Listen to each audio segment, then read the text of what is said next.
நீர்ப்பாசனம் என்பது சரியாக கையாளப்படாவிட்டால் நீர் பாஷாணமாகவே மாறிவிடுகிறது. அதைப் போலவே நீர்ப்பாசனம் என்பது இந்த ராஜ்யத்தில் பாஷாணம் போன்ற சரக்காகவே ஏற்பட்டிருக்கிறது. பாஷாணத்தால் என்ன ஏற்படும் என்று நான் சொல்ல வேண்டியதில்லை. நீர்ப்பாசன வசதிகளை சரியாக செய்யாவிட்டால் அது பாஷாணம் போலவும் ஆகிவிடும் என்றும் சொல்ல விரும்புகின்றேன்.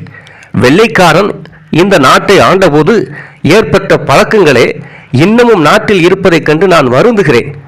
அதனுடைய குற்றக்குறை அதிகம் இல்லாமல் போனாலும் பெருங்காயத்தை எடுத்த பின்னரும் எப்படி பெருங்காயத்தின் வாசனை இருந்து கொண்டே இருக்குமோ அதே போல வெள்ளையன் நாட்டை விட்டு வெளியேறிய போதிலும் கூட அவனால் ஏற்பட்ட கெட்ட பழக்க வழக்கங்கள் சில இன்னமும் வெளியேற்றப்படாமல் இருக்கின்றன. வெள்ளையன் காலத்தில் செய்யப்பட்ட நீர்ப்பாசன வசதிகளை விட தற்போது அதிகமாக செய்கிறோம் என்று